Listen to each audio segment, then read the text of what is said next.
Have you ever wondered what people really think about you when they believe you can't hear them? What they say behind closed doors when they think you're not listening? Well, let me tell you something that shattered my world and changed everything I thought I knew about love, family, and the power of money. My name is Sarah, and for 8 months I kept the biggest secret of my life from the man I loved and his entire family. I never told them I was rich. Not wealthy in that flashy, obvious way. I mean genuinely, deeply, generationally rich. And what his mother said when she thought I couldn't hear her that night almost destroyed me. But before I get to that soul-crushing moment, let me take you back to where this all began, because the journey to that devastating evening was filled with so much love, so much hope, and so much genuine connection that what happened next felt like a betrayal of the deepest kind. I need you to understand something right from the start. When I say I'm rich, I don't mean I have a nice car or a decent apartment.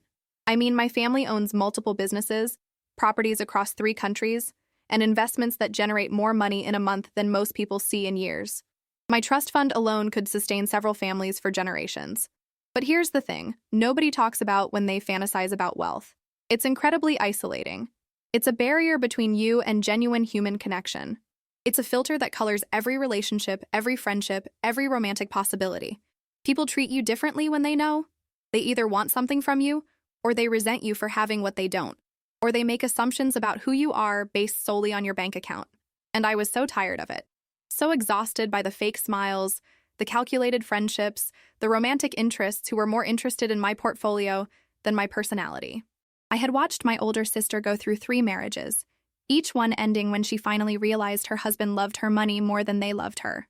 I had seen my brother struggle to find friends who wanted to hang out with him, not his yacht.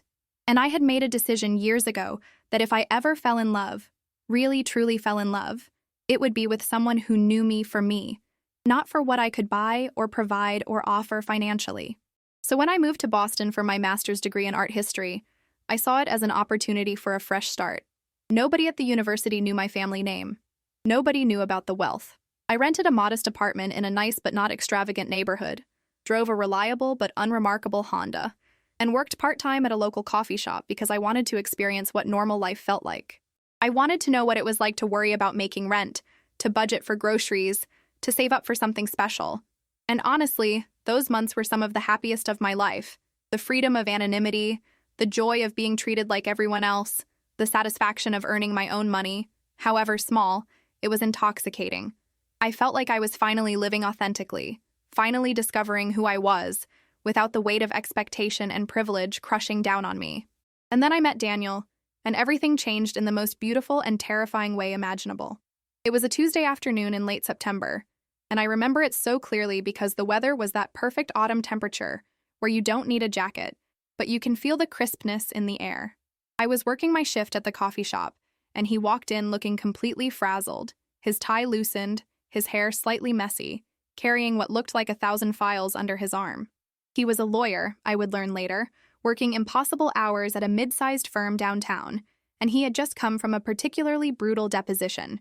He ordered a large black coffee and an extra shot of espresso, and when I asked if he was sure he wanted that much caffeine this late in the day, he laughed, this genuine, warm laugh that lit up his entire face and said something about how sleep was overrated anyway. We started talking, just casual conversation at first, and I was struck by how present he was, how he looked at me like I was the only person in the world despite the chaos of his day. He asked about my studies, seemed genuinely interested in my thesis on Renaissance art patronage, and shared stories about his own undergraduate years studying literature before practical considerations led him to law school. There was this immediate connection, this spark that I had never felt with anyone else, and when he asked for my number before leaving, I gave it to him without hesitation. Our first date was at a small Italian restaurant in the North End, the kind of place with checkered tablecloths and candles and wine bottles and homemade pasta that makes you close your eyes in appreciation. Daniel insisted on paying, and I watched him carefully calculate the tip, saw him choose the moderately priced wine instead of the expensive one, noticed the way he seemed pleased when the bill came to something reasonable. And right then, in that moment, I made the decision that would define the next 8 months of my life. I decided not to tell him about my money. I decided to let this relationship develop naturally, authentically, without the complication of wealth entering the equation. I told myself it was about protecting what we had, about making sure his feelings were genuine, about giving us a chance to build something real. And maybe that was true, at least partially. But looking back now, I wonder if I was also testing him, testing the universe, testing whether true love could exist in my world. Daniel and I fell into a relationship that felt effortless and right in every way. He was kind and thoughtful, bringing me coffee before my early morning classes, leaving sweet notes in my textbooks, planning dates that were creative and meaningful rather than expensive. We went to free museum days, had picnics in the park, explored the city on foot, cooked dinner together in my small kitchen. He never seemed to notice or care that I lived simply, that I worked at a coffee shop, that I dressed in clothes from normal stores rather than designer boutiques. Or if he did notice, he never mentioned it, never made me feel like I should be anything other than who I appeared to be.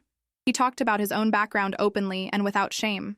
His parents were working-class people who had immigrated from Ireland 30 years ago, worked multiple jobs to put him and his two sisters through school, and still lived in the same modest house in Dorchester where he grew up.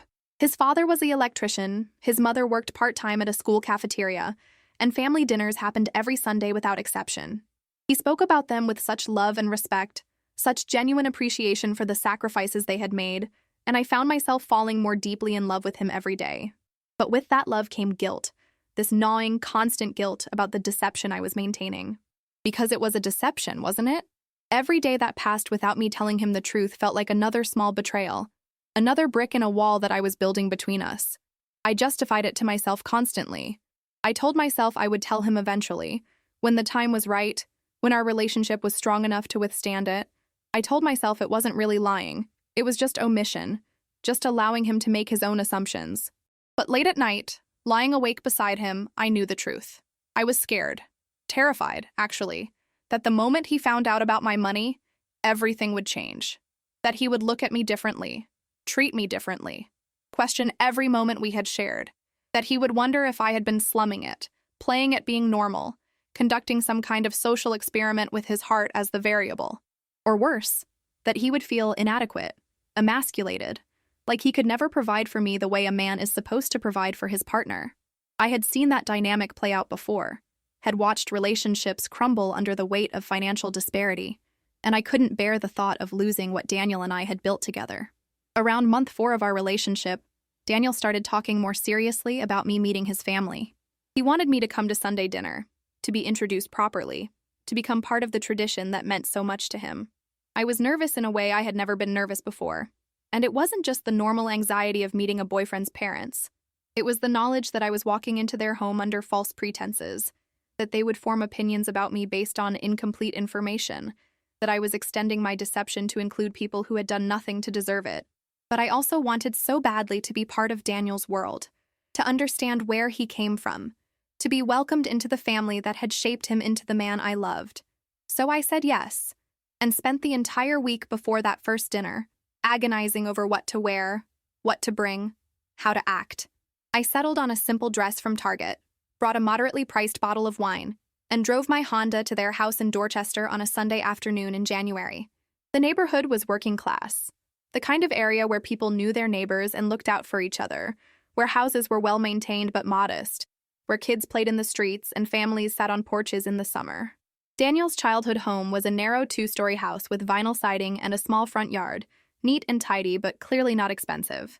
His mother, Margaret, answered the door before we even knocked, pulling Daniel into a tight hug before turning to me with warm eyes and an appraising look. She was a woman in her early 60s, with Daniel's same dark hair now streaked with gray, wearing an apron over her Sunday clothes and smelling of roast beef and fresh bread. She welcomed me with genuine warmth, took the wine with appreciation, and ushered us into a house that was filled with the sounds and smells of family.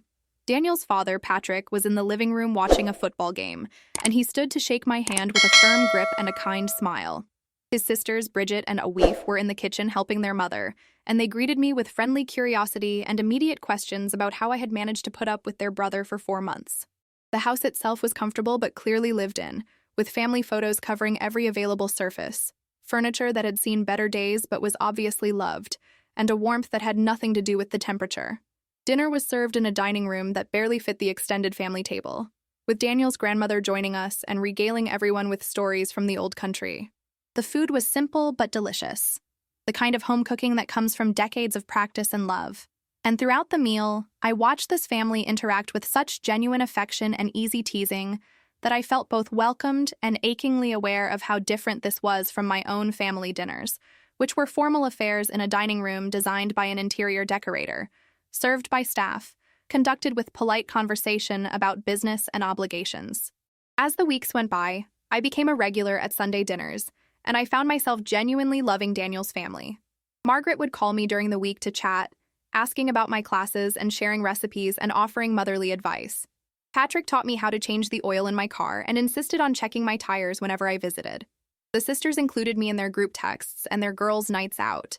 I felt embraced and accepted in a way that I had never experienced before, and it was beautiful and terrifying all at once, because I knew that their acceptance was based on who they thought I was, and I had no idea how they would react if they knew the truth. I started noticing little things, subtle things that made my deception feel even more complicated. The way Margaret would compliment my sensible approach to money, how I didn't spend foolishly like some young people. The way Patrick would offer to help me if I ever needed anything, clearly seeing me as someone who might struggle financially on a student budget. The way Daniel's sisters would suggest budget-friendly activities when we all went out together, being thoughtful about not putting me in a position where I might have to spend more than I could afford. They had created this entire narrative about who I was based on the limited information they had, and every kind gesture, every thoughtful accommodation, every piece of advice about saving money or living frugally felt like a knife to my heart because I knew I was deceiving good people who deserved better. Have you ever kept a secret so big that it started to define you more than the truth ever did? Share your thoughts in the comments because I really want to know if anyone else has walked this impossible line between love and honesty. Daniel started talking about the future with increasing frequency. He talked about finishing his associate years at the firm, maybe making partner in 5 or 6 years if he worked hard enough. He talked about saving up for a down payment on a house, maybe something small in a suburb with good schools. He talked about getting married someday, having kids, building a life together. And every single one of these conversations was built on assumptions about our financial reality that were completely wrong. When he talked about saving for years to afford a house, I wanted to tell him I could buy us 10 houses tomorrow without even touching the principal in my trust fund. When he worried about student loans and whether we could afford to have children within the next decade, I wanted to tell him that money would never be an obstacle for us, that we could have anything we wanted, that financial security would never be a concern. But I stayed silent, nodding and planning and pretending that his reality was my reality, and the guilt became a constant weight in my chest. I tried to tell him several times. I would plan out the conversation in my head, rehearse the words, pick the perfect moment. But every time I got close, I would see the way he looked at me with such pure love and respect and genuine partnership, and I would chicken out. I told myself I was waiting for the right time, but the truth was I was terrified of losing him. Terrified that the truth would change everything, would taint all the beautiful moments we had shared, would make him question every aspect of our relationship. So I kept my secret, and life continued, and we moved forward into a future that was built on a foundation of deception, and I knew that eventually, something would have to give. That moment came on a warm evening in late August, nearly 8 months into our relationship. Daniel's parents were celebrating their 35th wedding anniversary, and the family had planned a special dinner at their home. Daniel had asked me to come early to help set up, and I arrived at the house around 3 in the afternoon to find Margaret in the kitchen already working on elaborate preparations. She put me to work immediately, and we spent the next few hours cooking together, talking and laughing. And I felt this deep warmth and affection for this woman who had welcomed me so completely into her family. The house was full of activity as more relatives arrived, as Daniel and his father set up tables in the backyard, as his sisters decorated with streamers and photos from their parents' wedding. It was chaotic and joyful and so full of love that I found myself fighting back tears multiple times. This was what family was supposed to feel like, I thought. This was the kind of warmth and connection that money could never buy. Around 6 o'clock, as guests started arriving in earnest, I realized I needed to use the bathroom. The downstairs one was occupied, so I headed upstairs to the small bathroom off the master bedroom.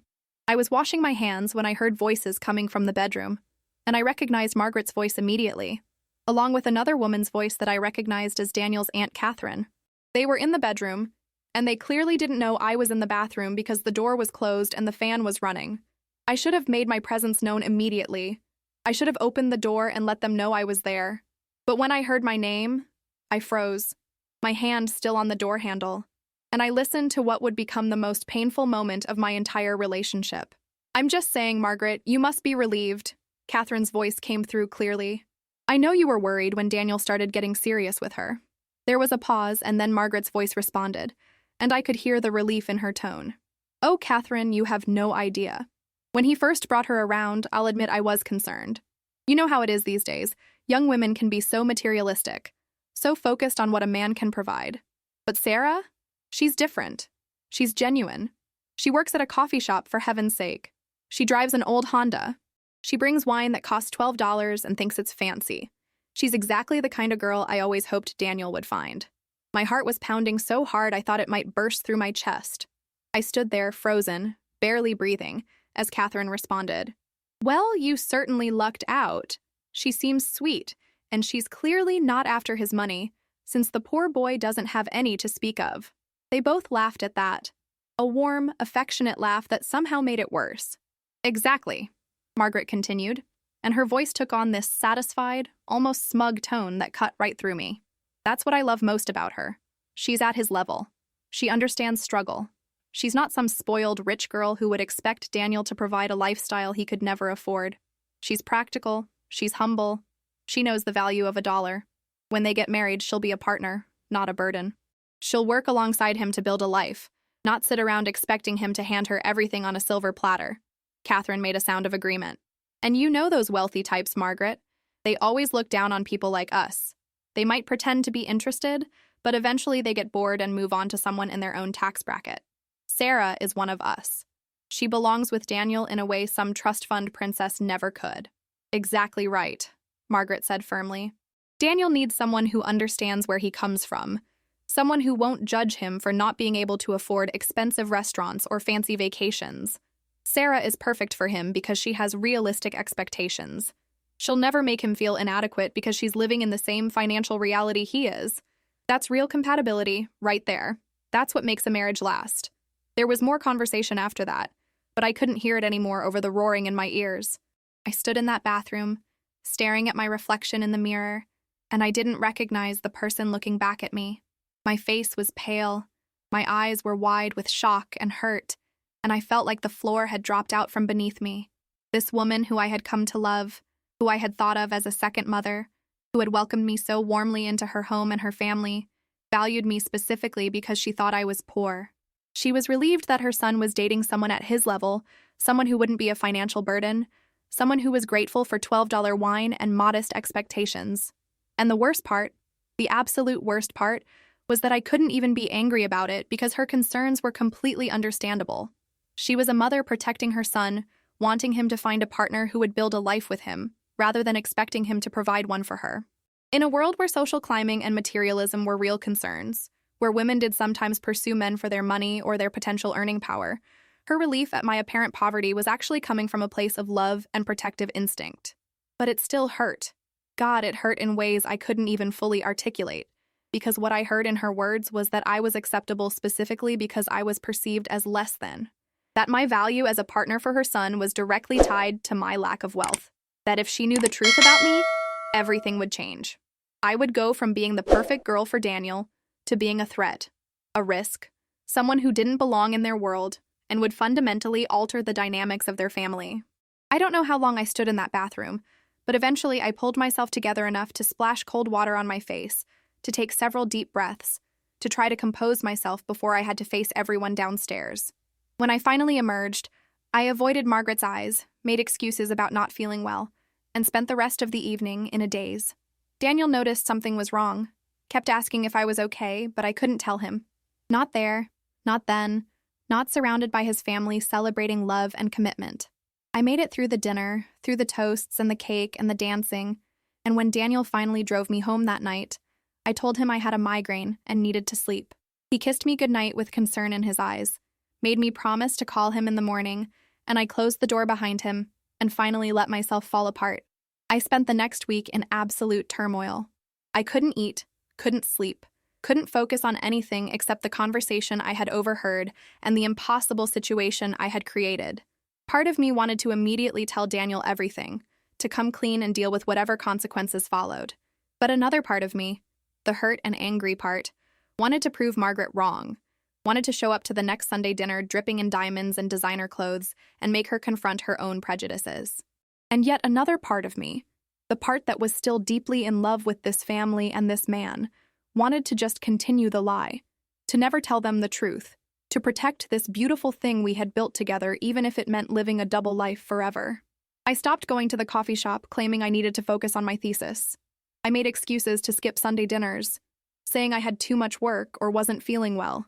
Daniel knew something was wrong, and his concern only made things worse because I could see how much he loved me, how worried he was about me, and I knew that I was about to potentially destroy that love with the truth. I called my sister for the first time in months, and I told her everything, expecting her to tell me I was being ridiculous for being upset.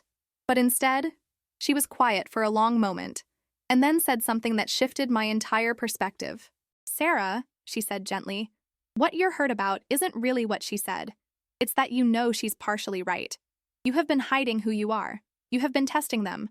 And now you're upset because you found out that their acceptance was conditional. But your honesty has been conditional too. You walked into their lives wearing a disguise, and you're hurt that they treated the disguise the way you wanted them to. That's not fair to them, and it's not fair to you either." She was right, of course. I had set up a scenario where I would be hurt no matter what happened. If they had somehow sensed my wealth and treated me differently, I would have been upset about that. And now that they had accepted me as one of them, I was upset about this too. I had created a no-win situation, and the only person responsible for that was me. I realized that the conversation I overheard, as painful as it was actually a gift. It showed me exactly what I needed to know, that Daniel's family valued authenticity, hard work, and genuine partnership. They weren't opposed to wealth itself, they were opposed to the entitlement and materialism that often came with it. And the only way to find out if they could accept me, the real me, was to stop hiding and let them see the truth. So I made a decision. I was going to tell Daniel everything, and I was going to do it in a way that gave him all the information he needed to make his own choice about our future. And whatever happened next, at least I would finally be living honestly. I called Daniel and asked him to come over, told him we needed to talk about something important. When he arrived, I could see the worry in his eyes, the fear that I was about to break up with him, and I almost lost my nerve. But I had come too far to back down now.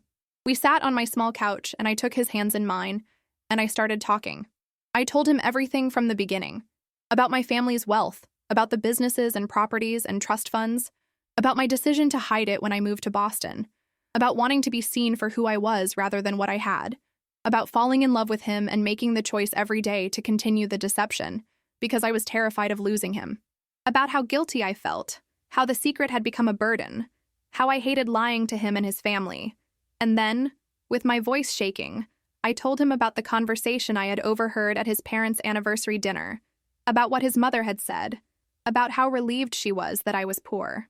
Daniel listened to all of it without interrupting, and I watched his face go through a series of emotions: confusion, shock, disbelief, hurt, anger, and finally, a kind of stunned processing. When I finished talking, there was a long silence, and I waited for him to say something. Anything. Finally, he spoke, and his voice was tight with emotion. "Let me get this straight. You've been lying to me for 8 months about who you are.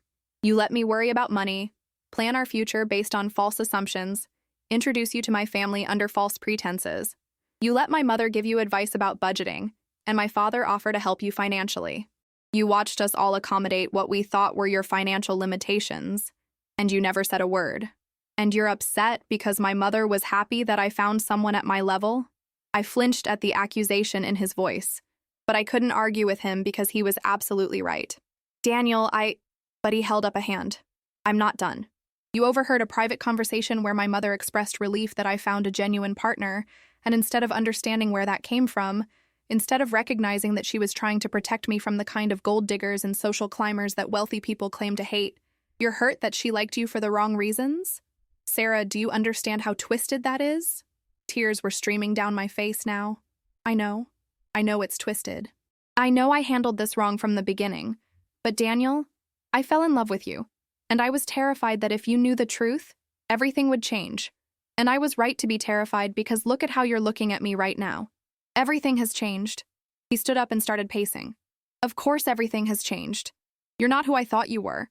The woman I fell in love with was someone who understood my life, who shared my struggles, who was building a future alongside me as an equal partner. But that was all a lie. You were playing pretend, slumming it in my world, and probably laughing at how simple and modest everything was compared to your real life. That's not true, I said desperately. I never laughed. I loved every moment with you and your family.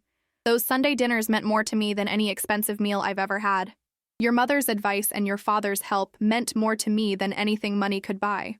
The life we were building together was real to me, Daniel. My feelings were never fake. But the foundation was fake. He shot back. How can I trust anything when you've been lying to me since the day we met? I had no answer to that because he was absolutely right. I had destroyed the trust that relationships are built on, and I had no one to blame but myself.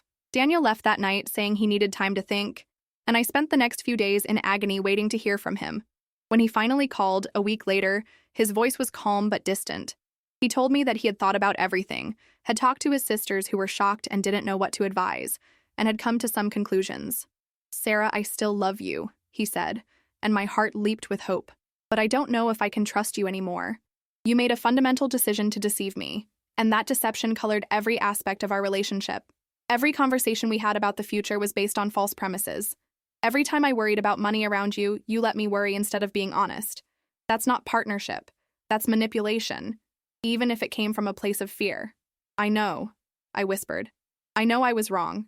But Daniel, we can build new trust. I can be completely honest from now on. I can show you that the person I am, with or without money, is someone who loves you genuinely." "Maybe," he said. "But there's another problem. My family. They're going to have to know the truth, and I have no idea how they're going to react. My mother's opinion especially matters to me, and I don't know if she's going to be able to get past this." That was the moment I realized the full scope of what I had done. I hadn't just lied to Daniel.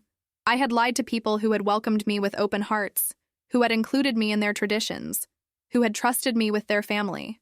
And now that betrayal was going to have consequences I couldn't control.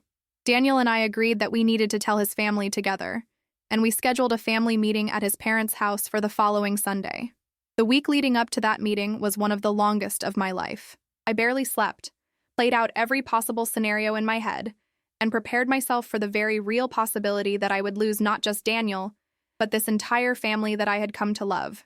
When the day arrived, I dressed carefully, not too casual but not too formal, trying to strike some impossible balance between the person they thought I was and the person I actually am. I drove to Dorchester in my Honda, parked on the street, and sat in the car for 10 minutes, trying to work up the courage to go inside. Daniel met me at the door, and I could see the tension in his shoulders, the worry in his eyes. His entire family was gathered in the living room, and I could tell from their faces that Daniel had told them we had something serious to discuss. Margaret looked concerned, Patrick looked protective, and the sisters looked curious and worried. I sat down in the chair that had become my usual spot over the past months, and Daniel sat on the arm of the chair, a physical show of support that meant everything to me in that moment. And then I started talking. I told them everything I had told Daniel, but this time I was even more explicit about my reasons and my regrets. I explained about my family's wealth, about my trust fund, and the businesses and the properties. I told them about watching my siblings' relationships destroyed by money, about my desperate desire to be loved for myself rather than my bank account.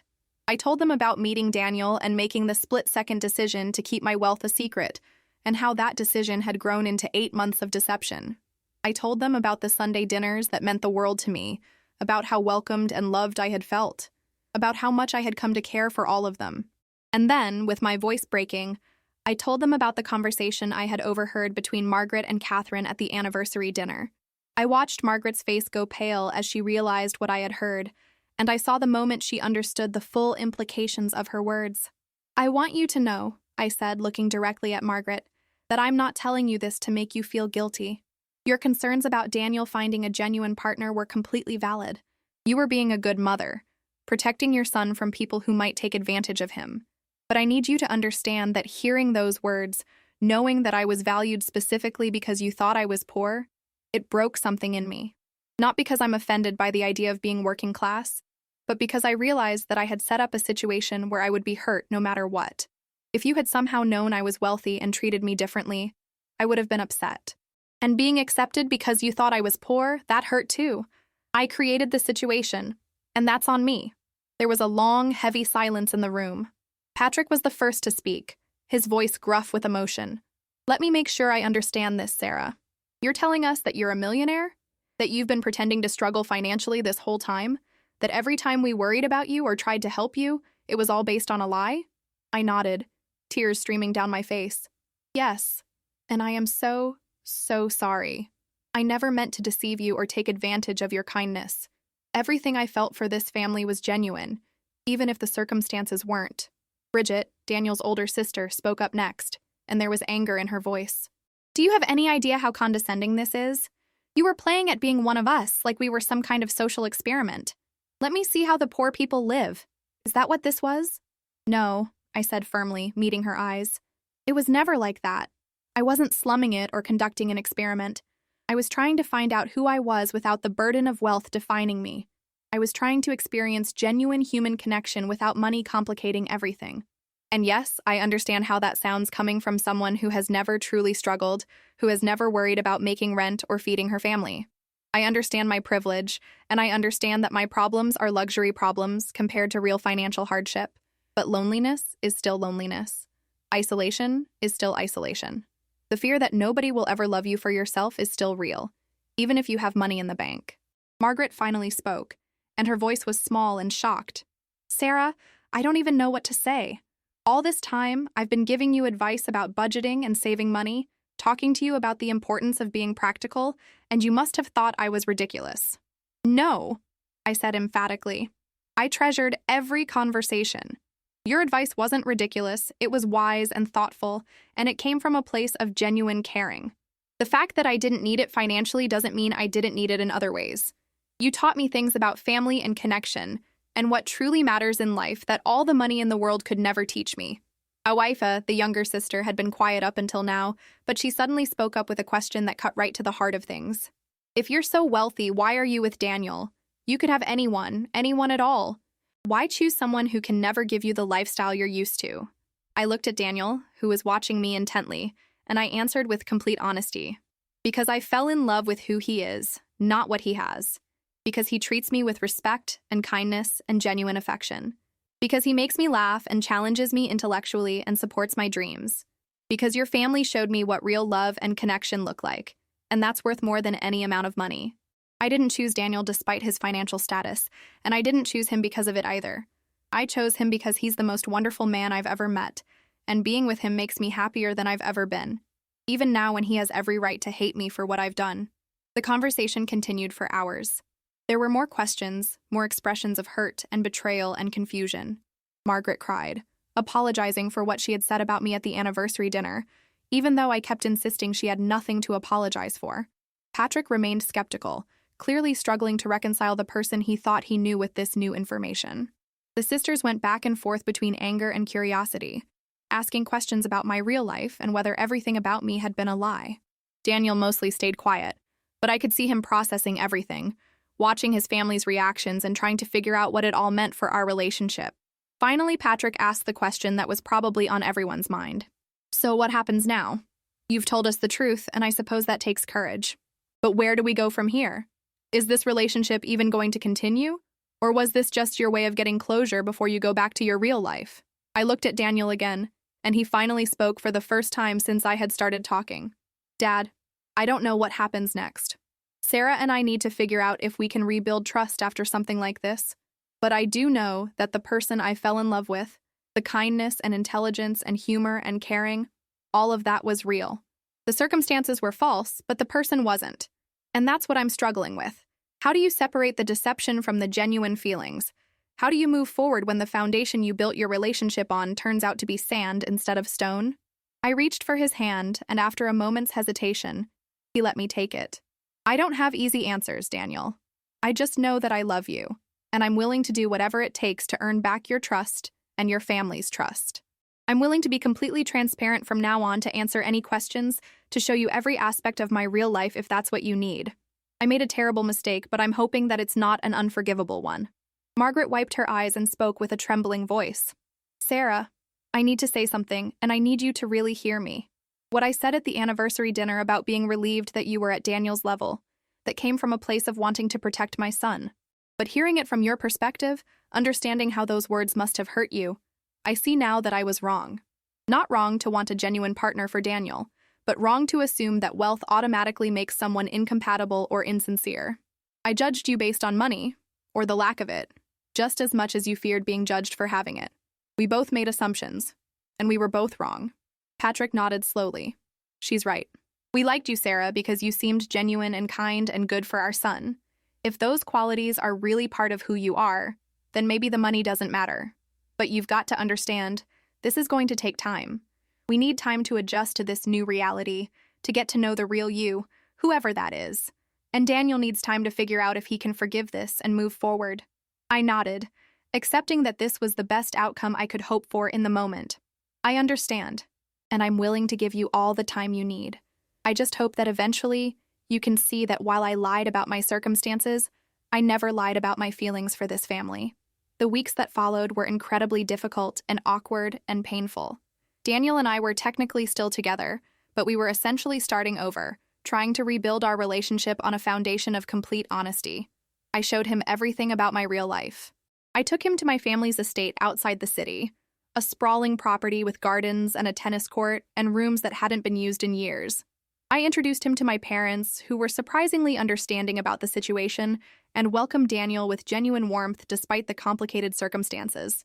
I showed him my trust fund statements, my investment portfolios, my actual financial reality. And I watched him process all of it, saw him struggle with feelings of inadequacy and resentment and confusion about how our relationship could possibly work with such a massive disparity between us. We had long, difficult conversations about the future and what it would look like. Daniel worried that he would never be able to contribute equally, that he would always feel like he was being provided for rather than being a partner. I tried to explain that I didn't want or need him to match my wealth, that what I valued was his love and his partnership and his presence in my life. But I also understood his pride, his desire to be able to provide for his family, his discomfort with the idea of living off my money. We talked about prenuptial agreements and separate finances and how to maintain equality in a relationship where financial equality was impossible. It was exhausting and emotionally draining, but it was also honest in a way our relationship had never been before. Sunday dinners resumed, but they were different now. Margaret tried too hard to make me feel comfortable, clearly overcompensating for her previous assumptions. Patrick watched me carefully, as if trying to reconcile the wealthy heiress with the girl who had helped his wife wash dishes and laughed at his dad jokes. The sisters were more relaxed, actually seeming to enjoy asking me questions about my life and making jokes about whether I had a butler or wore tiaras to breakfast. It was awkward, but it was also progress, and I took every uncomfortable moment as an opportunity to show them that I was still the same person they had come to know, just with a more complete picture of my circumstances. About 2 months after the revelation, Margaret asked me to come over for coffee, just the two of us. I was nervous, unsure what she wanted to discuss, but I agreed. We sat at her kitchen table, the same table where I had helped her prepare countless meals, and she looked at me with eyes that were both sad and wise. "Sarah," she said, "I've been thinking a lot about everything that happened, and I need to tell you something. I was hurt when I found out you had lied to us. I felt betrayed and confused and angry that you had let us all operate under false assumptions for so long. But the more I've thought about it, the more I've realized that we're all guilty of making assumptions and judgments based on incomplete information. I assumed that wealth would make you wrong for Daniel. You assumed that revealing your wealth would make us reject you. We were both operating from places of fear and protection. And in the end, we both got hurt." I nodded, tears already forming in my eyes. "I'm so sorry, Margaret. I never wanted to hurt you or this family. You all mean so much to me." "I know you didn't," she said gently. "And that's what I've come to understand. You weren't malicious. You were scared. You were trying to protect something precious, just like I was trying to protect Daniel. The question now is whether we can move past this and build something real and honest going forward." "I want that more than anything," I said. "I want to be part of this family, not as the person I was pretending to be, but as who I really am." Margaret reached across the table and took my hand. "Then let me tell you who I see when I look at you now, Sarah. I see a young woman who values family and connection over material things. I see someone who was willing to give up the comforts of her real life to experience something genuine. I see someone who loves my son deeply and sincerely. Yes, I also see someone who made a mistake, who handled things badly, and hurt people in the process. But I see someone who is genuinely remorseful and willing to do the hard work of earning back trust. And that's the person I want to get to know. the complete person, wealth and all. We both cried then, and she hugged me the way she had hugged me dozens of times before, and it felt like forgiveness and acceptance and the beginning of something new. Over the next few months, things slowly began to normalize. Daniel and I worked through our issues with the help of a couples counselor who specialized in relationships with financial disparities. We established boundaries and agreements about money, about how we would handle expenses and plan for the future, and maintain some sense of equality even when actual financial equality was impossible. We talked about marriage and children and what kind of life we wanted to build together. And for the first time, those conversations were based on complete honesty and realistic expectations. I started being more open about my real life with his family, inviting them to events at my family's home, sharing aspects of my world that I had kept hidden. And surprisingly, they adapted better than I expected. They didn't treat me differently, didn't suddenly expect me to pay for everything or judge me for my privilege.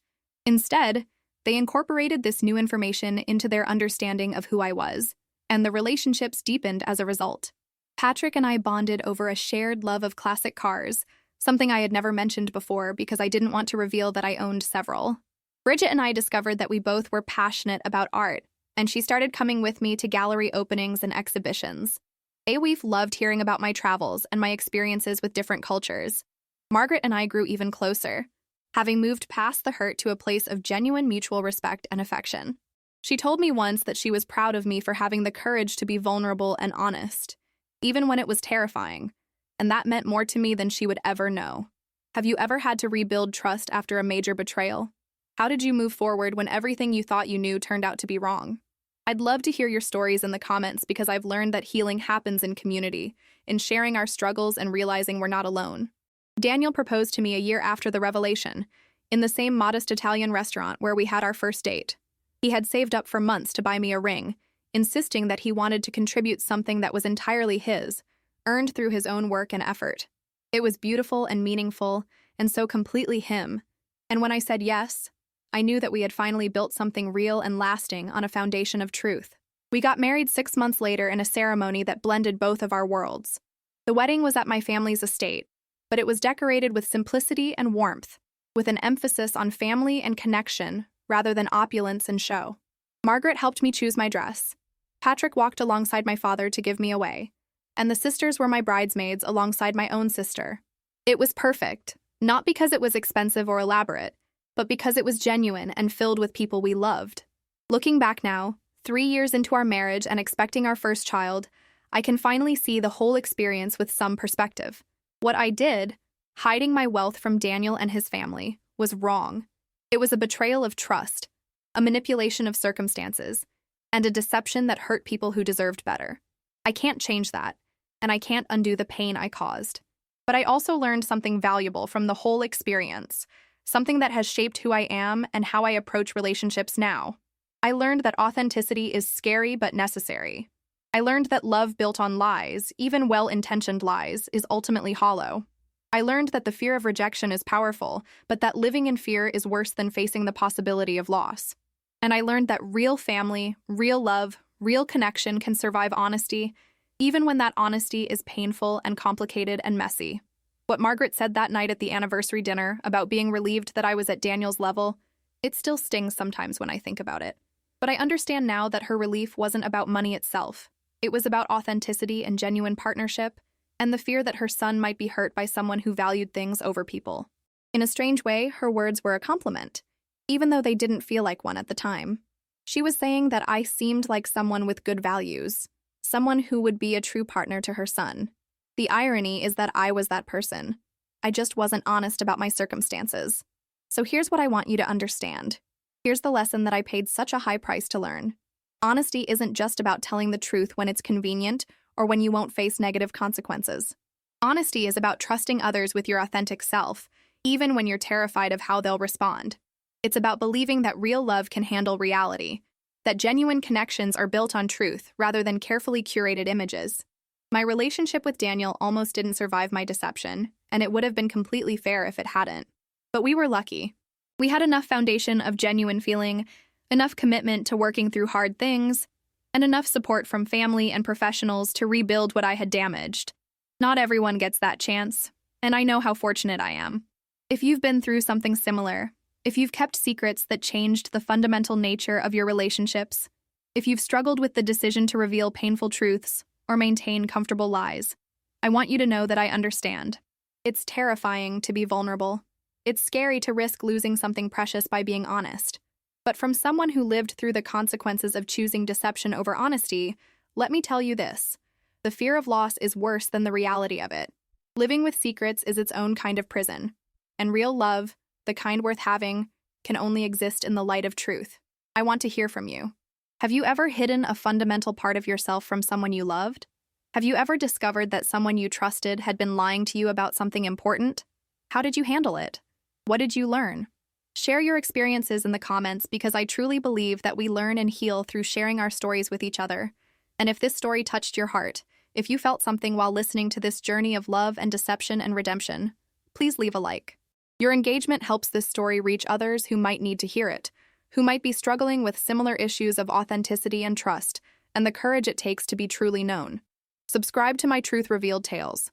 For more stories like this one, real experiences from real people who are brave enough to share their truths, however complicated or painful they might be. Hit the notification bell so you don't miss future stories. And remember that every comment, every like, every share helps build a community where we can be honest about our struggles and our failures and our triumphs. Thank you for taking this journey with me, for listening without judgment, for understanding that we all make mistakes, and that sometimes the most important thing is not avoiding those mistakes, but learning from them and growing into better versions of ourselves. My name is Sarah, and this was the story of how I learned that love without honesty is just a beautiful illusion, and that real connection requires the courage to be seen exactly as we are.